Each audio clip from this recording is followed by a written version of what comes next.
Happy Friday, everybody, and welcome into College Football Kickoff Live. Thank you for making College Football Kickoff Live your lunchtime listen every single Friday. Two bald guys and a blonde. That is Kenton Gibbs from Locked On ACC and Locked On Wolfpack. Alex Dono of Locked On Canes. Drake Toll with you from Locked On Big 12. And guys, it's been the talk of the town, talk of college weeks, and it is again today because, Alex, we should see some sort of announcement, some sort of something from the Big Ten in regards to Michigan. And the question becomes, is the league jumping the gun? Yes. Now, I understand that the Big Ten, according to their bylaws, they do have the authority to sanction Harbaugh, sanction Michigan. It could range anywhere from a slap on the wrist to possibly 2-year suspension for Jim Harbaugh. I understand they have the authority to do it. My issue here is they don't have the evidence and they don't have the materials to make an informed, fair decision. Guys, this sounds to me like a kangaroo court here because the Big Ten, they're not even conducting their own investigation. It seems crazy to think we're going to sanction a coach and a team because let's not forget that there are players on that Michigan team I would assume had nothing to do with this and probably didn't even know that this was going on. I think that's at least a fair assumption to give the players that. The Big Ten isn't conducting their own investigation, Drake, so they're relying on press clippings, and they're relying on, whatever nuggets the NCAA, who is conducting an investigation, might have shared with them. So this is not me saying Michigan isn't guilty, right? Yeah. It's in the court of public opinion, it seems like they probably are. Connor Stallions doesn't really have a leg to stand on here. It's hard for me to believe Jim Harbaugh didn't know this was going on. But again, what materials are you actually basing this decision on? I think it's very fair, and I know Desmond Howard, who's obviously a little biased because he's a Michigan alum, but I thought he raised some great points, did Des, that this is not about whether you think Michigan did this or not. This is about due process. This is about gathering the evidence, being, as sure as you can be that Harbaugh knew about this or didn't, or was involved in this or not, that you've got to let this process play out. This sounds to me like the Big Ten buckling under public pressure and pressure from rival coaches who obviously don't like the way that, Harbaugh may have been creating unfair advantages that they're upset with. And I get them being upset. But to me, rushing to judgment here before we've gathered all the facts, because the Big Ten certainly hasn't gathered all the facts. I'm not a fan of this, Drake. Kenton, with that being said, and really to what Desmond Howard, his point that he made, in the SEC, if there's a large portion of teams that are going after Alabama in the same situation, Greg Sankey is not going to come down with sanctions in the middle of a season, whereas the Big Ten seems to be moving too quickly. Where do you sit with this? In the words of Nevadia's future Wilburn, go and punish that brother, get it over with, okay? If you're going to do it, pull the trigger, let that happen, let the court settle it out, let that all go down as soon as possible. Stop playing around, dragging your feet, waiting around, and then we're going to have the court battle on the back end anyway. Go on and drop whatever statements y'all want to drop. But before we get there, Big Ten, what are we doing here? What are we doing? This is Sherman Soft. I appreciate it. I got doctor's handwriting from my mama. But I don't understand what we're doing here. This is flatly embarrassing to be rushing to judgment off of information that you do or don't have. For example, there is information out there, not sure how credible it is or is not, that, hey, Ohio State hacked into some computers in order to gain this information, which we all know is fruit from a poisonous tree. It's not good anymore if that is the case. So we don't have enough information to roll forward with this.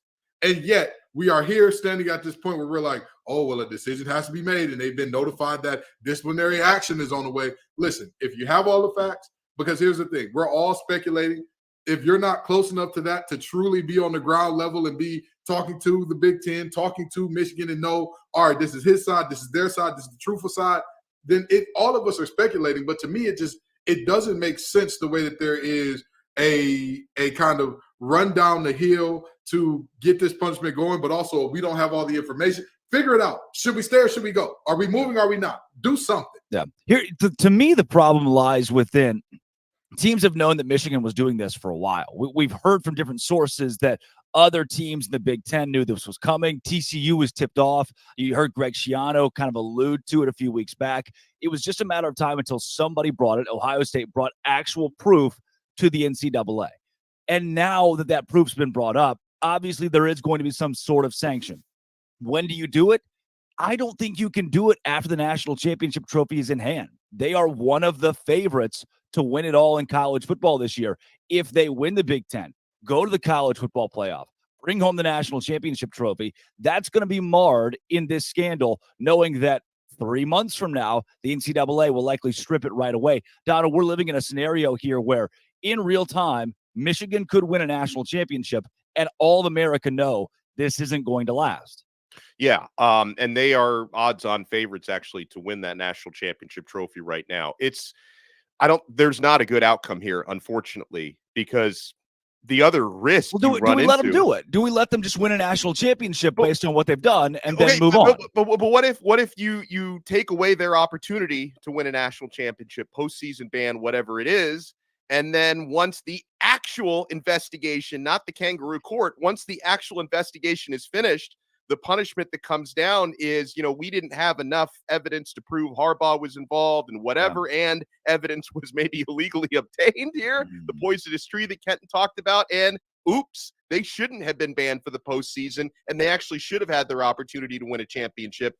Maybe someone can look at that and say, well, that's probably a better outcome, but I don't know if it is, man. I'm just trying to think about, and I know, again, you're talking about, the NCAA, you're not talking about the United States government, right? Mm-hmm. So maybe innocent till proven guilty doesn't exactly apply, but I think it's still the lens we should look at this under. I think due process to me is important. And I kind of wonder, because you bring up an interesting hypothetical, Drake, if Michigan does win a national championship and then they have to strip it away after the fact, how tainted would that be? Because, listen, I know they stripped away Reggie Bush's Heisman. I still saw him win that thing. I still remember Reggie Bush as a Heisman Trophy winner. I didn't see the Heisman being tainted that year. No. Obviously, this is a different thing. The national championship Heisman winner, apples to oranges, maybe. But I'm not sure if that is quite as damaging as people think it would be. Guys, this entire conversation might be a moot point within the hour. There is likely going to be an announcement from the Big Ten. We'll keep a finger on that pulse and bring you the rest of college football this week because some massive matchups are on the way. Michigan at Penn State on Saturday. You've got in the SEC, as it always is, some knockdown dragouts. My favorite, though, has to be Ole Miss at Georgia. Let's bring in Stephen Willis of Locked On Ole Miss to help us break down our game of the week.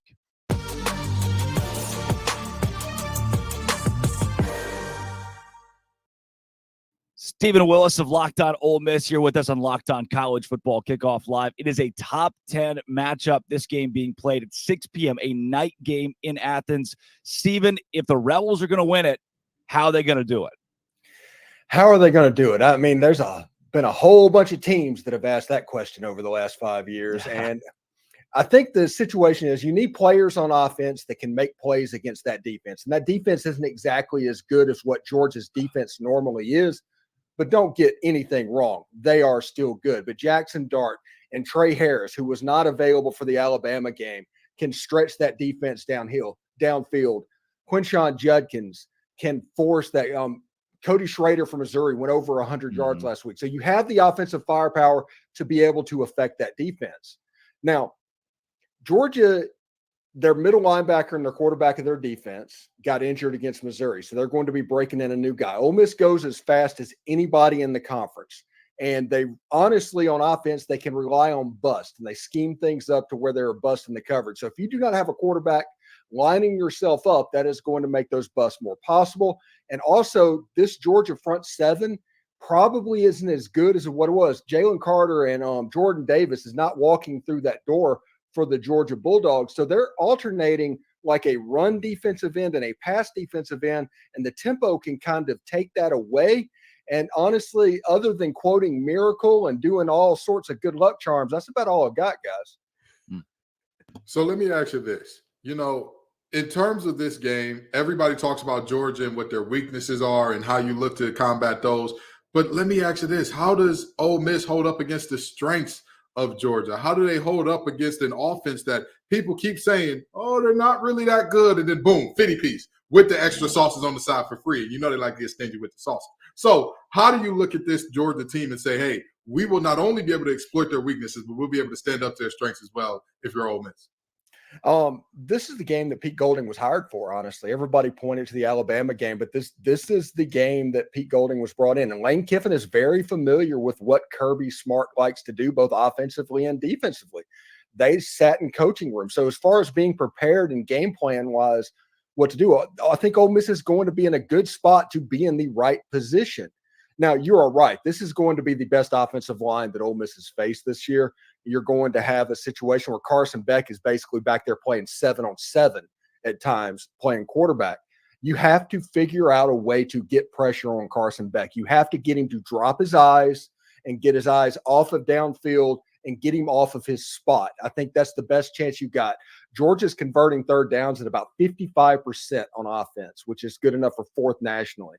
Their defense, they're giving up third down conversions at 26%, which is good enough for three nationally. So it doesn't take a rocket science to know that whether you can stay on the field and whether you can get off the field is likely going to determine this football game. Talk to me a little bit more, Stephen, about Quinshon Judkins, because I think he's got to be one of the keys to victory here for Ole Miss. 5 touchdown runs in his last 2 games. He's hitting his hottest point of the season, hopefully at the right time. How do you see him matching up against Georgia, and how crucial is he going to be?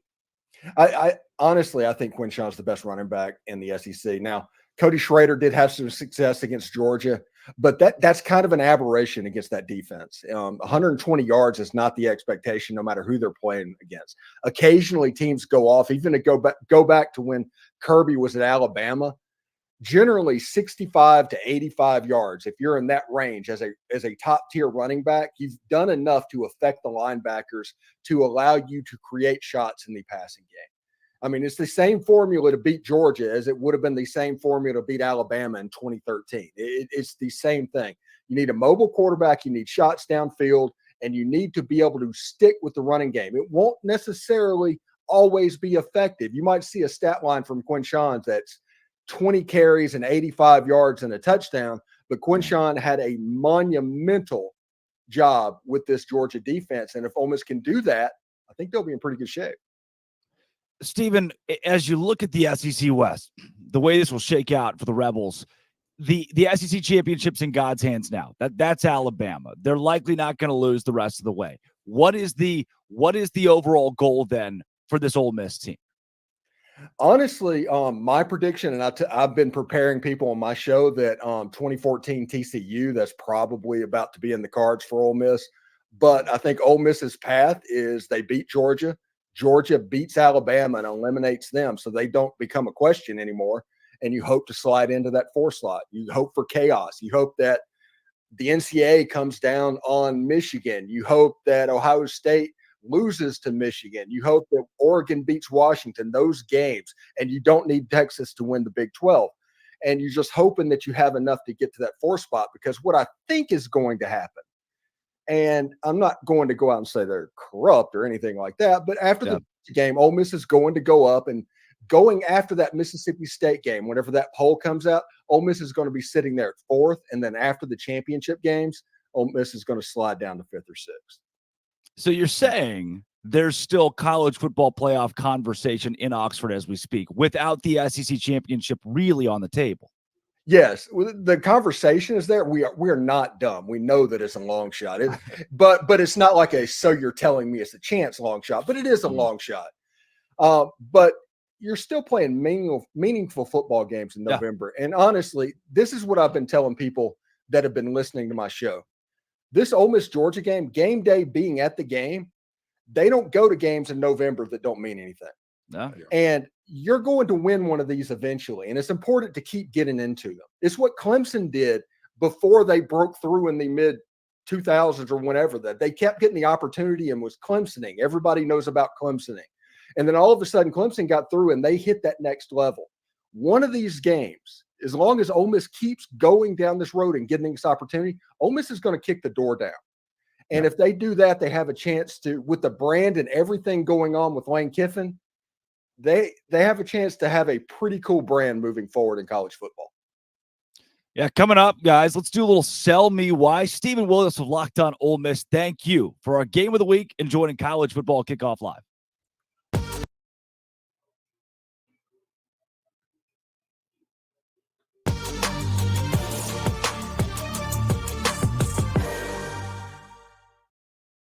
Passion, drive, and patience. What brings home the winning trophy is also what keeps your ride or die alive.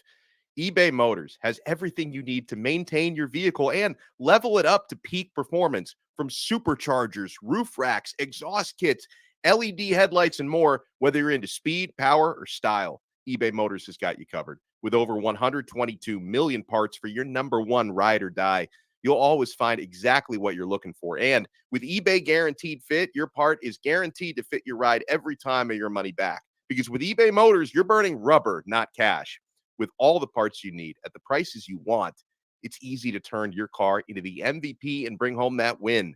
Keep your ride or die alive at ebaymotors.com. Eligible items only. Exclusions apply. eBay Guaranteed Fit only available to U.S. customers.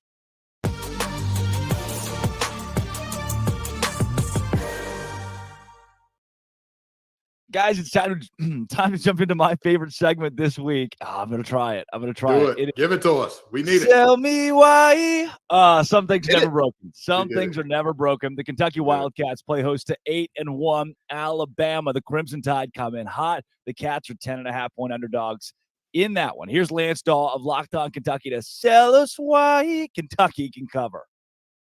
Kentucky football takes on the Alabama Crimson Tide tomorrow at 11 a.m. It could be a very difficult matchup for the Wildcats, but a reason they may cover that 11-point spread is the way Liam Cohen likes to run his offense. As of right now, Kentucky is one of the slowest teams in the entire country, maybe slowing the pace down and allowing running back Ray Davis to take over on the offensive side of the ball will limit possessions for the Crimson Tide and give more to Kentucky. Another reason why the Wildcats may make this one competitive and stay underneath that 11-point spread is their turnovers. Right now, they are one of the best defenses in the SEC when it comes to creating takeaways, as opposed to a season ago. Maybe Jalen Milroe forces a couple of errors early in this one, and it allows UK to keep this one competitive.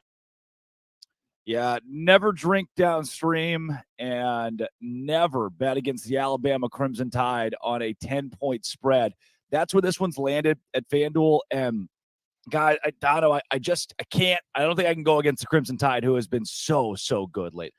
So I love Lance. He does a fantastic job, but this was one of those sell me wise. Let's say it right here. I'm glad you opened with that. We know exactly where you're going. It's like I do love him. Great guy, he's great at his job. Sandwich method. That's what we're doing. This is one of those sell me wise where I can't tell if he's trying to convince us or convince himself. Like these are the reasons why they may cover that spread. Yeah, they're not covering that spread. The Tide have hit their stride. Like this is vintage November Saban. Milroe, that defense, all of it, guys. The double-digit spread is not scaring me from the Alabama side on this one. They're going to win and cover comfortably. Yeah, I feel like Alabama with Milroe has found its footing now. All the questions from that Texas game have really been put to rest. The Tennessee game was a big part of that. And since that Tennessee game, the Tide have rolled again against LSU. I'm all over Nick Saban. So here's the thing about this Kentucky team for me. Their last 3 games against SEC teams with winning conference records, only one of them, they've all been losses, and only one of them has been a single-digit loss. I mean, with all due respect, you lost to Georgia by 38. You lost to Missouri by 17. 10 points for Bama, that's fine. They'll cover. That's I'd love to say, I love Sweet Baby Ray. I'd love to say that Devin Leary delivers. I'd love to say I can't in good conscience tell these folks to put their money down, because I don't want anybody coming after me saying, you sold us why, and now I got to sell my house because they outside with them SRTs talking about they just want to talk. You should have went to FanDuel anyway, because they wouldn't be outside the house like that. But I can't do it. Yeah, I am. We're all going Alabama, it seems, unsold on the very first Sell Me Why of the week. Let's go into another high-octane matchup. The USC Trojans headed to Eugene, Oregon to face the 8-1 Oregon Ducks. The Ducks are 15.5-point favorites. Here's Spencer McLaughlin to sell us why the Ducks can cover that spread. Oregon favored by 14.5 points against USC at home inside Autzen Stadium this week. Can they cover that number? Yeah, they're very capable of doing so. Spencer McLaughlin here of the Locked On Ducks podcast. USC's defense doesn't have Alex Grinch as its defensive coordinator. That doesn't change all of the underlying issues that they've had. It's possible they play a little bit better, inspired with better play calling than they've had with Alex Grinch at the helm. but they're not going to suddenly become a unit that can be the first team this year to hold Oregon under 30 points. This offense is rolling, number one scoring offense in all of college football. Bo Nix is making great decisions. Oregon runs the football very well. And Washington, a subpar running team, was able to go for over 300 yards on the ground on the road against USC last week. Bucky Irving and Jordan James are both averaging at least 7 yards per carry this season. The Trojans defense is going to have a difficult time stopping this Oregon offense. Even if they find a way to load the box and slow up the ground game, Bo Nix is going to be able to throw the football as he has all season long. USC's defensive struggles are why they could struggle to cover 14.5 points. Dono, as we break down the performance of our hosts coming into the Sell Me Wise, that's one of the best ones that I think I've heard, in that Spencer gave actual numbers, real numbers from the ground game. This wasn't a, hey, I'm trying to sell myself. It was statistically, analytically, the edge is with Oregon. It's just a matter of if that edge is worth 15.5 points. Yeah, he sold me that Oregon can and very likely will cover that big number. I'm staying away from this for a simple reason. Mid-week, mid-season coaching changes, coordinators, head coaches, that just, you don't always know the way a team's going to respond from that, okay? Now, for one thing, we know USC can score. They did it against Washington and Oregon. I think, obviously, Washington has a head-to-head over Oregon, but Oregon, excellent team, excellent defense. USC can score on just about anybody. And, they didn't leave Mr. Grinch around long enough to steal Christmas. They got rid of him. When your defensive coordinator gets fired, that's an embarrassing thing for players. They respond typically with the fire, lit under their behinds with that sort of a situation. So I'm staying away from it. I think the number's 14.5 now. So it's even come down just a little bit, but I'm just going to sit this one out and enjoy the game because I think a lot of points are going to get scored. Yeah, Kenton, the players walked in on Monday and Alex Grinch was not there. A coaching change in the middle of a season, as somebody who played the game at the collegiate level, does that, you've seen it a few times nationally, does it give a team an edge? These players, do they play with a different fervor? Absolutely, but I'll also say this, it's not a guarantee. This thing is a big boom or bust potential type of thing. It's rare that you see a coach get fired and they're the same defense. Either they turn it up a notch or they regress a notch, which for this USC defense, I don't know how you can. With all due respect, I don't know how you can regress from what they've been. But this line is insane. Yeah. What are we doing here? Yeah. What do we do? This is a actual fact about USC. They have scored 50 in more conference games than they've been held to 30. That is an actual thing. And by 30, I mean 30, anywhere 30 to 39. That this team, Caleb Williams, say what you want about him. You could say he cries too much. You could say he paints his nails. We don't like it. You could say the rumors about him wanting part ownership and all that. I believe it. I buy it, even though it's from a random blue check that knows nothing about nothing. You can say every bad thing in the world about Caleb Williams. But you know what you can't say about the young man? That he doesn't throw touchdowns, that he doesn't throw dots, that he's not a magician when things break down, that he's not going to lead this offense to at least, and I mean at least 35 points. With that being said, I'm not buying this line at all. Not doing it. Yeah, I think if USC scores 35, Oregon scores 55. I'm going to dissent from you guys. One of the reasons why, night game, Autzen Stadium, and you've seen not just Caleb Williams cry, but 3 straight weeks of that same broken emotion. It doesn't remind me of the postseason, emotional. This is more of, oh no, we need help. We need a fix. This isn't trending the direction Caleb Williams wanted it to go in his last season at USC. So for me, in what last week felt like a make or break game for the Trojans, where they were in it up until the very end, that spirit, from what I saw, is broken. So a 9:30 game at Autzen is not going to help. I'll go ahead and put it down. I'm sold. Spencer McLaughlin sold me with the ground game as well. I'll take Oregon minus 15.5 this week. Now another one, top 15 matchup here. Tennessee Volunteers, Missouri Tigers. Tigers are 1.5 point favorites. Mizzou, guys, Eli Drinkowitz, Kenton, that's your guy. They're the favorites as the line has been moving in their favor. Here's John Miller of Locked On Mizzou to sell us why the Tigers will cover that spread. I think it's quite possible Tennessee has the advantage in the running game on both sides of the ball against Missouri, but I think the Tigers will win the day with the passing game. I'm John Miller with the Locked On Mizzou podcast, here to sell you on the Tigers beating the Volunteers on Saturday.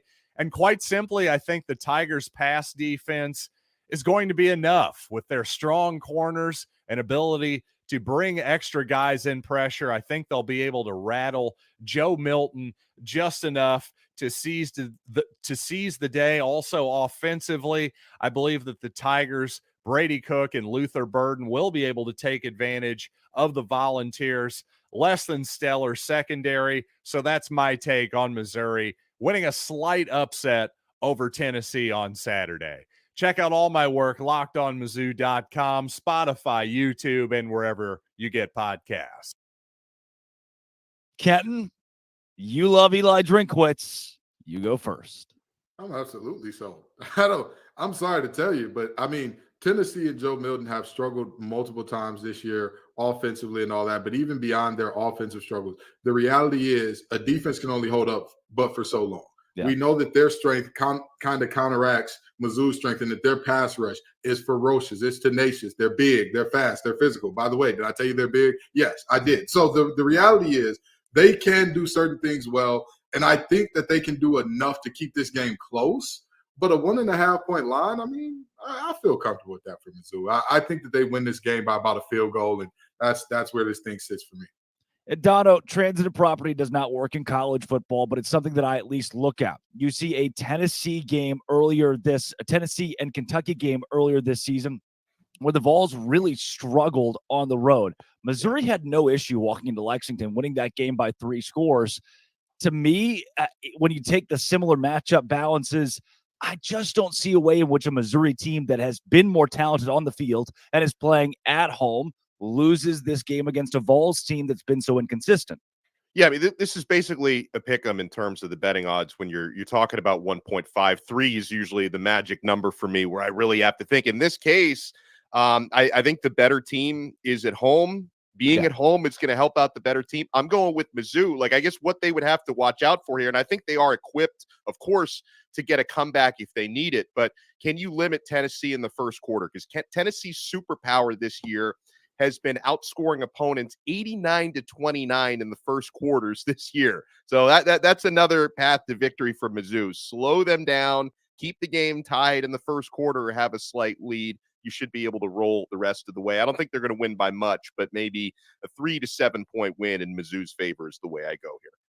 Kenton, I'm a firm believer that any sort of morale boost or moral victory doesn't exist in November. By this point of the season, we're not learning who we are as a team and trying to secure moral victories. You got to win it on the field, and Missouri didn't do that against Georgia, but I'll give them the benefit of the doubt here. They played the number 1 team in the country, number 2, I guess, to a tight one, 30-21. Is there momentum for at least a program like Missouri, who's not usually at the forefront of college football, to be taken from that game into the matchup with Tennessee? I mean, I think the big thing for Mizzou is the fact that not only were they close in that game, but they've won other big games this year. They went into that Kentucky game. Who believed in them? Who said, hey, this is a Missouri team that not only will they win outright, they will dominate? That was you. I mean, hey, I remember that. Good question. No, but very seriously, I was on a very lonely island there. You know what I mean? Yeah. And you look at this Missouri team, and they've shown up and shown out time and time again and played better than what people expect from them. You look at them against Kansas State earlier this year. They're no longer at the point of moral victory, but they had enough actual victories to have some confidence, to have some pride about themselves. You know, when you're on that street where everything you do just goes right, you're doing great at work, everything at home is going great, every meal that you make tastes amazing, every woman that you look at is all of a sudden wanting to throw this other. You know that street. That's what Missouri is feeling. Even if you got a little flat in your tire, you're still on that high. That game to me was a flat in the tire. They got that thing changed, and they'll keep it rolling here. Well, guys, we've got hot seats. We've got Nittany Lions. We've got all kind of stuff coming up over the course of the rest of the show, including our best bets and picks for this week's college football slate. But first, let's pitch it to Dono.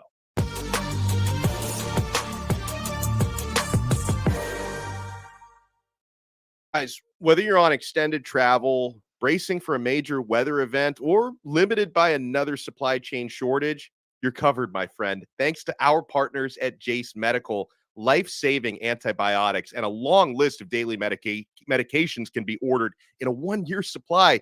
Even ED generics for Cialis, Viagra, Revatio prescriptions. Go online right now at jacemedical.com to receive your 12-month supply on your daily medication. Remember to use promo code Locked On, all one word, Locked On, at checkout for a discount as well. A verified customer had this to say about Jace. I'm thankful for this service. Supply chain issues caused me to cut pills in half to have it. I ordered most of my daily meds with a year's supply. I also ordered the antibiotic kit. I feel secure now. Prices are lower than local pharmacies. I highly recommend this for everyone. If you or someone you love would get some peace of mind by having a year's supply of any daily med, go to jacemedical.com. That's JASE medical.com to see if it's offered for you. Remember to use promo code Locked On for $20 off your purchase.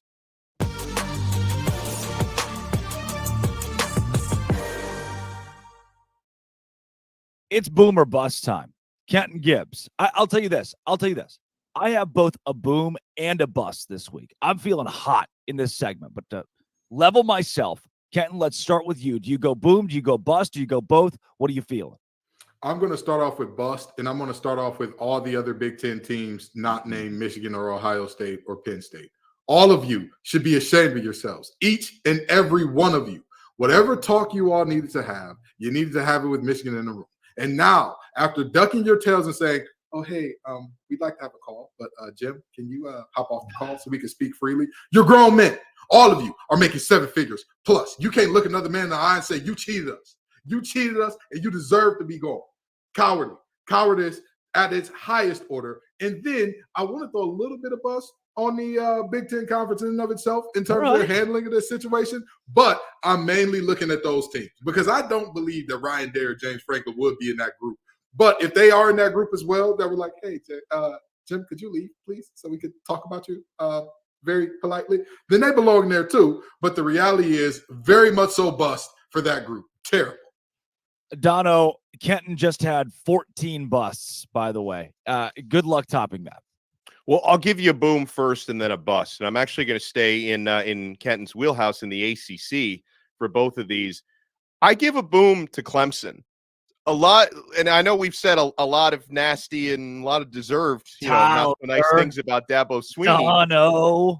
The thing is, man, Dabo, he coached with his hair on fire last week, and they upset Notre Dame.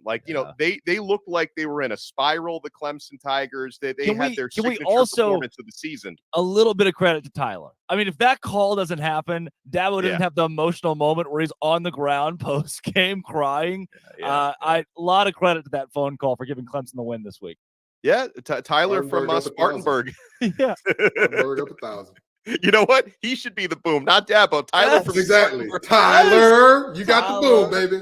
He's the boom. But I wanted to point that out because I've been very critical of Clemson and Dabo all year. That was impressive. My bust goes to the team that I cover. Now, I want to congratulate Kenton Gibbs' North Carolina State Wolfpack. Is they had to win the game for Miami to lose it, and they earned it. But at the same time, when you lose a game with a starting quarterback who literally can no longer throw. Like it's the fall from grace for Tyler Van Dyke, who's completely lost his confidence and completely lost the plot.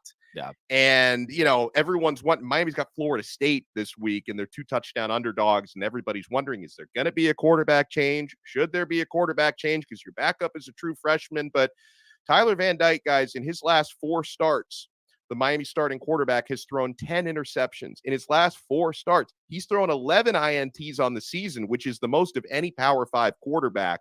And not all the blame, most of the blame, but not all the blame goes to him because I think Miami's offensive coordinator can do a much better job. He's also the quarterback's coach. Shannon Dawson can prepare him better for these situations, can try to scheme around these issues a little bit. But, Miami puts up 6 points against NC State last week. That was a massive bust for me. Yeah. Guys, I told you, I'm excited for the segment today because I'm going to start in the Big 12 where I camp out. Oklahoma, what a bust. You go on the road against an Oklahoma State team that cannot throw the ball. They're handicapped throwing the ball with Alan Bowman, who's 27 years old and was a coach at Michigan for 2 years. And now you know what Oklahoma State's going to do. You still find a way to lose 27-24.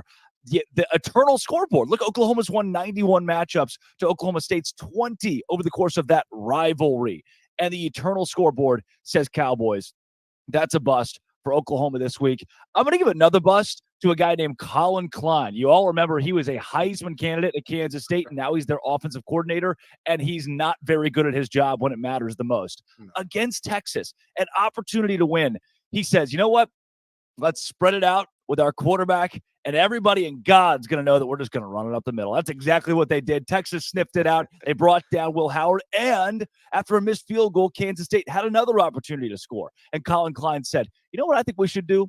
Let's put one wide receiver in the end zone on a pass play and just hope it works. That's right, one wide receiver, 4 defenders, and it didn't work. Will Howard was brought down in Kansas State. Loses to Texas because of 2 crunch time poor play calls. Colin Klein, you're a bust. How about Notre Dame? I got some fervor, some passion this week. Notre Dame, you're a bust. Dude, you came into this season saying the same damn thing you say every year. Oh, this is our year. We got Sam Hartman. This is a different Notre Dame team. We're going to go in after the Ohio State game. Oh, that's just a fluke. We should have won the game. Oh, we had 10 guys in the field. We'll fix it next week. You didn't fix anything.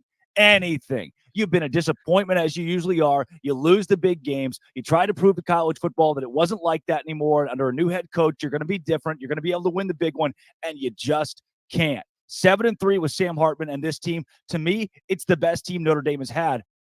Maybe in 5 or 6 years, it's the best team Notre Dame's had since they've been on the doorstep of the college football playoff, and they just can't win the games that matter. They haven't been able to do it for decades. Why should I ever trust Notre Dame? I shan't. Ken, give it to me. They ruined Kenton's prediction. I feel terrible for Kenton. His preseason prediction, it's up in flames. Listen, I'm okay with that because you know what? I live with that because there is a worse bust than anybody has named yet.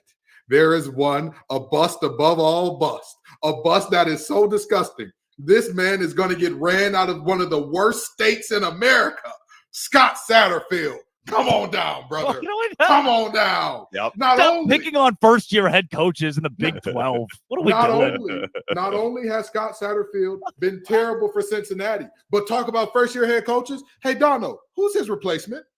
Who's his replacement down in Louisville? Brom. Brom's doing an awesome job. Now, wait a minute now. He could barely get that team to 7-8 wins. And Jeff Brom, I believe he just all but clinched the ACC championship game. All but statistically, I believe UNC has a shot still technically, but I don't see Louisville losing to Miami and UNC winning out. I just don't see that happening. So for all intents and purposes, not only are you the problem at your new place, we also found out that you were the toxic one at your old place.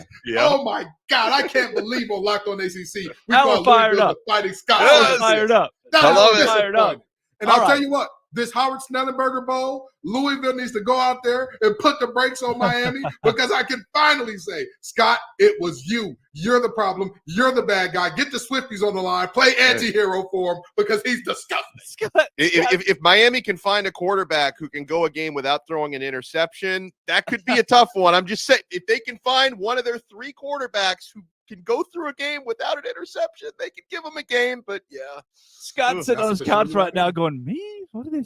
Why are they talking of the Cincinnati head coach in year 1? He's our bust this week. I love how he's probably tuning in to just in case we have any breaking news on Michigan, and he's like, I'm catching strays here. Me? They're talking about me.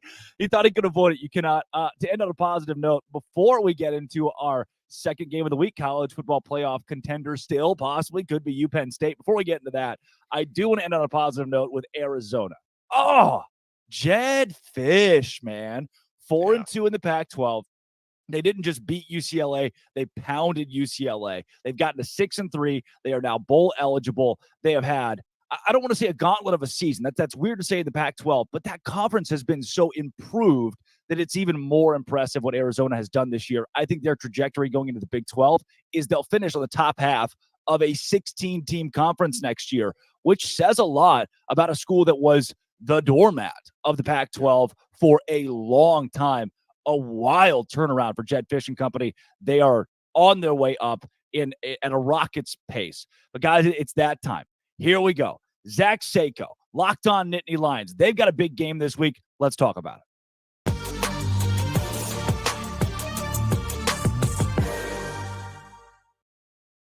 Zach Sako joining us of Locked On Nittany Lions.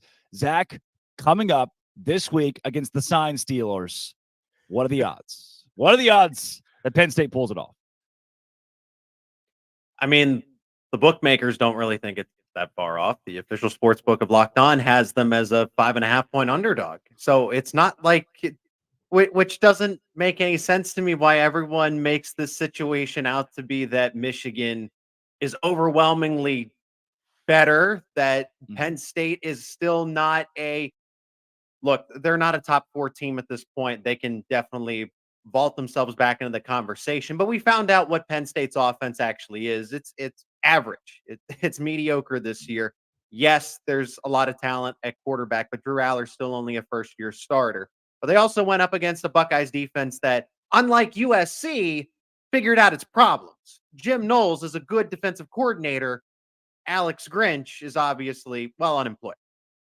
For Penn State, they lost to the number 1 team in the country by 8 points on the road in Drew Aller's first big game, a true big game environment. Illinois was never going to prepare him for that. Northwestern was going to never prepare him for that. It was also a homecoming. Aller's from the state of Ohio. The entire state of Ohio was watching, family and friends. So now when you think back to it, that was not an ideal situation for that Penn State team in general. They got a reality check, a much needed one by a great team, a college football playoff contender. That humbles them to be a little more businesslike going back home to Beaver Stadium against Michigan. Now, I want to say this, Seiko, because last time you sold me. I was with you. I was there, and they let me down. I was sold too. They let me down. That offense let me down a little bit. But now, coming back, and we're talking about a Michigan team that has not allowed more than 13 points all season. And granted, they have not seen an offense with the talent that Penn State has. But what is it that's telling you, hey, not only can we put up more than 13, but we can also do enough to stop Michigan in that juggernaut that they've been, sign stealing or, whether it's natural, it doesn't matter. That's what they've been. What is telling you, hey, we can honestly get this one done?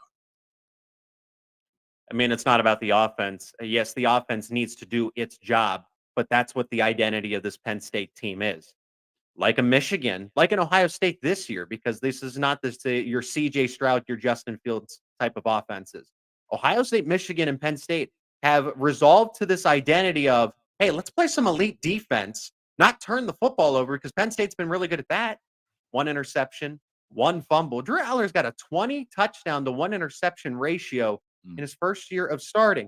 Now, Penn State doesn't exactly have a cupcake schedule like Michigan does, but they played West Virginia. They did play Ohio State. And Penn State put up a 50 bomb against a Maryland team that we thought was better. Okay, I still think the Terrapins are fairly respectable. They did that on the road. It's about the defense. It's not about the offense. The offense just needs to play a clean game of football, be able to convert on 3rd down. Penn State also didn't have all of its guys available in that game, which restricted some offensive play calling. This time they do. They're in Beaver Stadium. So it's more about the defense. You have the number 1 and the number 2 defenses analytically in this game. So it's not on Drew Aller necessarily. Penn State's getting Chop Robinson back. Penn State's getting Amin Vanover back. Those guys were missed for a majority of the game against Ohio State. Can you predict if they're going to be fully available in this one because of circumstances, right? They were hurt on fluke plays. Maybe not here, but you do anticipate that they're going to play a full 4 quarters against a Michigan offense that last year was running for 6.5 yards per carry, now down to 4.5. And may I remind you that schedule that they played, why are they averaging 4.5 yards per carry against that schedule? That's interesting that they're down a whole 2 yards from a year ago. And everything, Zach, you're saying about the schedule, it's why, for me, I can't wait to kind of really find out who Michigan is in this game, because you can only play the teams that are on your schedule. And, they've been merciless covering those FanDuel spreads left and right, but they haven't played anybody ranked until now. Okay. So I'm so curious as to how they're going to respond on the road against a team like Penn State. So you tell me, from a Michigan standpoint, when you look at the Wolverines, what scares you most about their team? Like what matchups do you think Michigan has advantages in? I mean, the defense, it's number 1 in the country analytically, but is this an easy test, right? Are you going to school? Are you going into high school and you're acing an easy test that you don't have to study for? That's how Michigan had it in 2022 as well, because I hate to admit it, I was convinced that Penn State was going to go into the big house and surprise them, as in, well, they're a little underrated here, so maybe they sneak up on Michigan. No, Michigan was being underrated at the time because, well, they had the easy schedule. They weren't prepared. Penn State's the best team they faced all season. So it's a similar setup. But now the statistics, the analytics actually do tell you something different. Penn State, for what it's worth, was in that Ohio State game. And the only reason I think they really lost was because they didn't have a Marvin Harrison Jr., and Ohio State did. Michigan does not have that. Roman Wilson can be covered by Kalen King. Roman Wilson can be covered by Johnny Dixon, Daquan Hardy. Marvin Harrison Jr. can't be covered by anybody. And it showed with 11 catches, 160 yards, 1 touchdown. I know the whole thing. But Michigan can't do that because they don't have that. And then to go along with the running game that's down from a year ago, Penn State's run defense held Ohio State to 1.9 yards per carry. They just held Maryland to negative 48. I know quarterback sacks are factored into that, but come on, the run defense took that 418 from a year ago personally, and look at the 180 that they've done. Zach, what do you think score prediction for this game? And even moving forward, we talked earlier with Stephen Willis of Locked On Ole Miss about outside playoff hopes. Is there still a conversation about playoffs for Penn State? And again, give me a final score for this one. Conversation, yes. This is the chance to save the season. Now, how is Penn State balancing that? Because when they had the pressure of, oh, this is your mountain, this is the one that's going to be a difference maker for your program, you fumbled. You lost 20-12 to Ohio State. But we know what that matchup was when we actually looked at it. Hindsight's 2020. Opportunity to save your season, but the circumstances are different. The matchup's actually more favorable for Penn State. Penn State is at home. Beaver Stadium is the most hostile environment. We're talking about, okay, best offense that Michigan has faced, best defense by far, all season up until Ohio State, and then best environment. This is the most hostile environment they're going to face.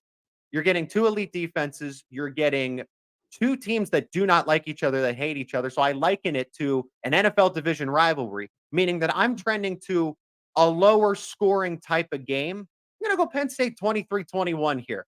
Call me Homer, whatever. I'm the host of Locked On Nittany Lions. So I am going to be a little more confident in my team in this case. But now it's not an emotional journey for your young starting quarterback into his hometown. It's Beaver Stadium. It's a team that got a much-needed reality check. And too many fans in State College and Happy Valley sold out on this Penn State team. James Franklin reads the tabloids. He reads the headlines. When you were praising him, it was easy for this team. I felt like they weren't serious going into that Ohio State game. It's now more business-like this time around. There's all the distractions from the sign-stealing allegations. Apparently, ESPN thinks that the Big Ten Conference is going to suspend Jim Harbaugh for this Penn State game, and then 2 to 3 others. Yep. It's just, how do you block out that noise when you are being in the national spotlight the way that Michigan is? For better, for worse, it doesn't matter. I think Penn State can get it. They definitely cover, and the official sportsbook of Locked On says 45.5. So my total is slightly under there. Coming up, Kenton Dono will pick that game and more in college football. Zach Seiko, Locked On Nittany Lions. Thank you for joining Locked On College Football Kickoff Live. I appreciate you guys.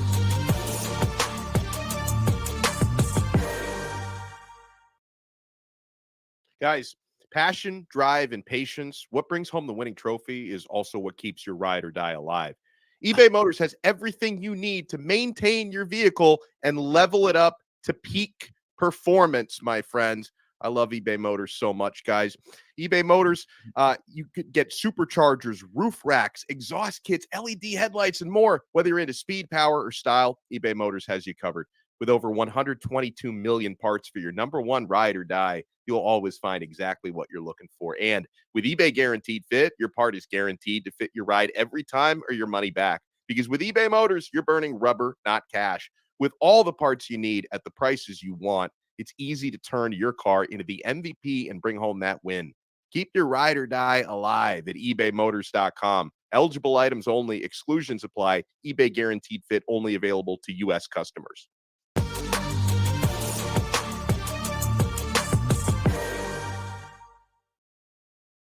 All right, guys, let's pick some of the biggest games this week in college football.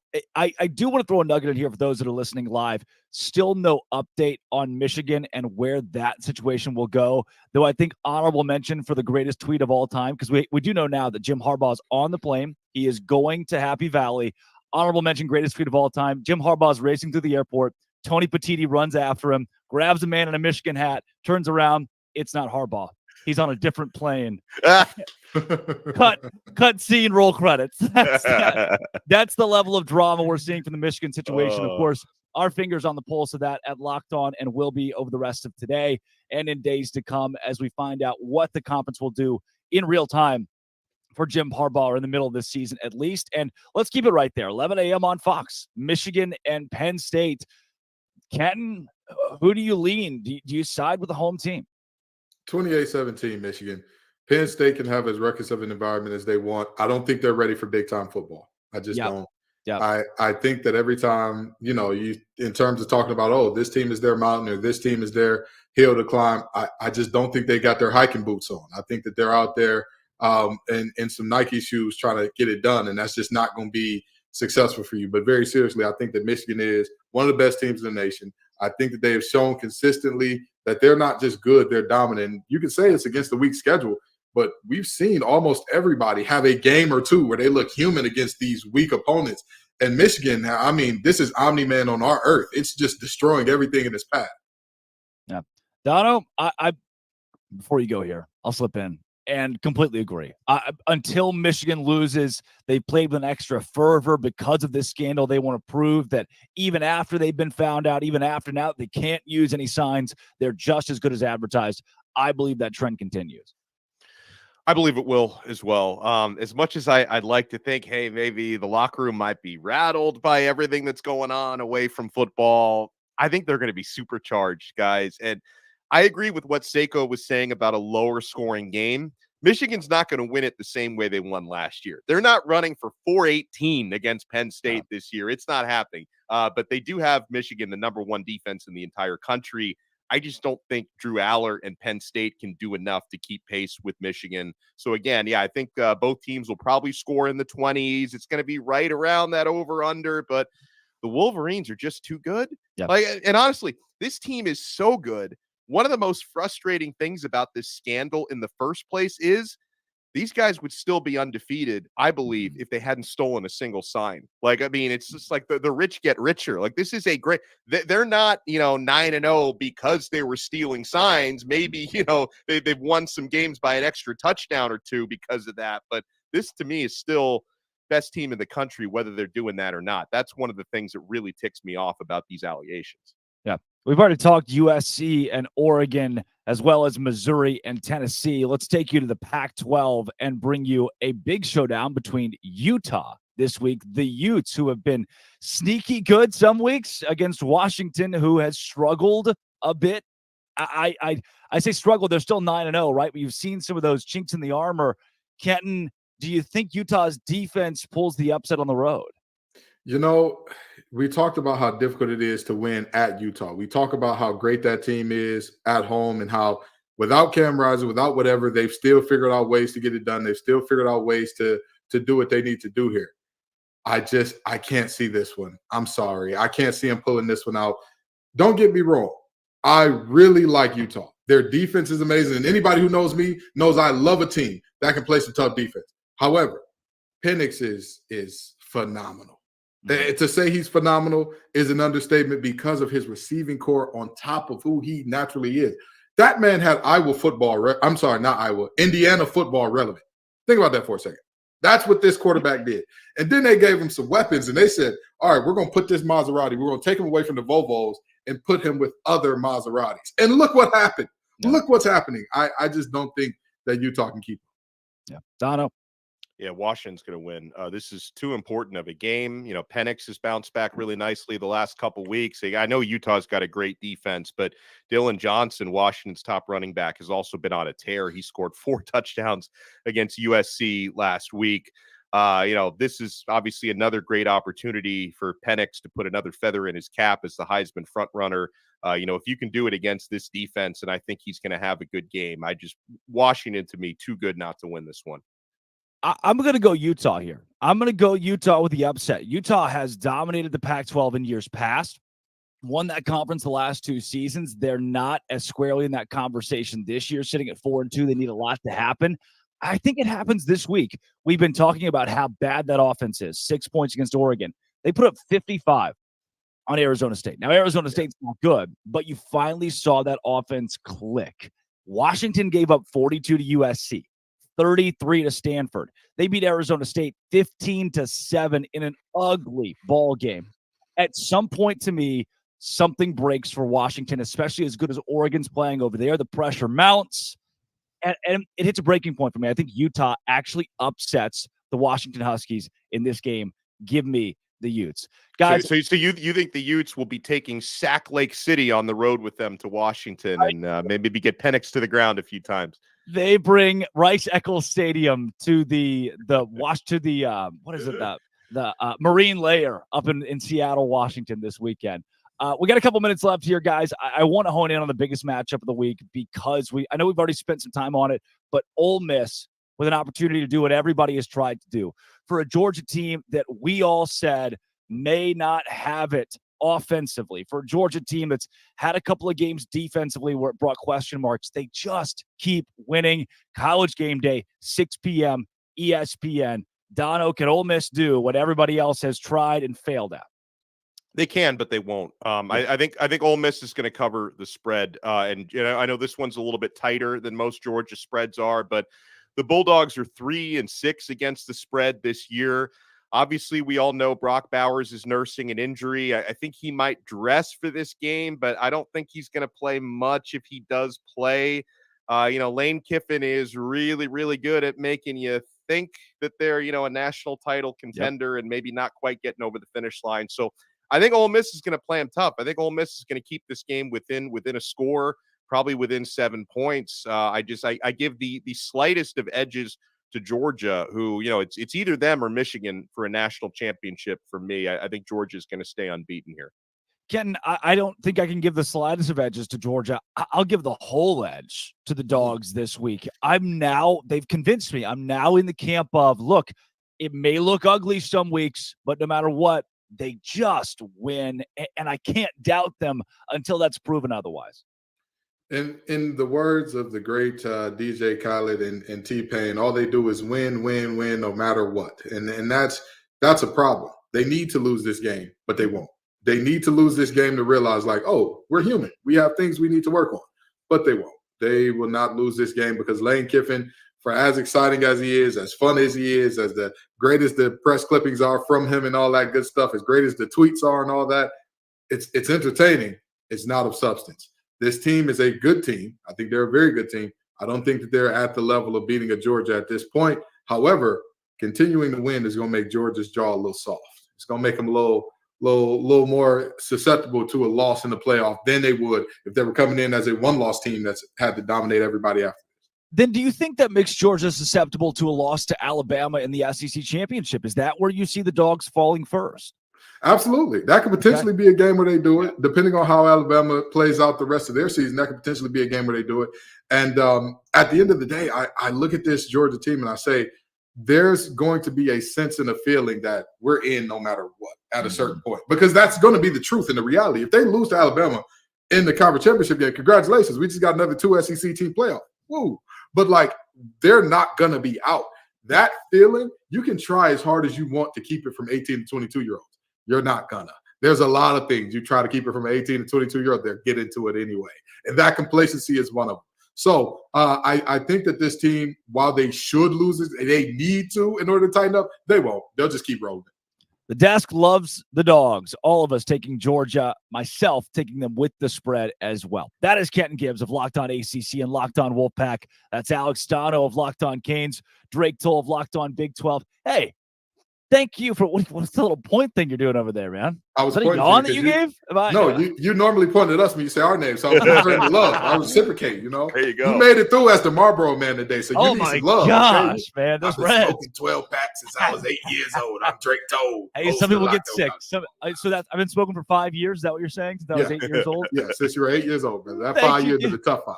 Thank you guys for making Locked On College Football Kickoff Live your lunchtime listen every Friday.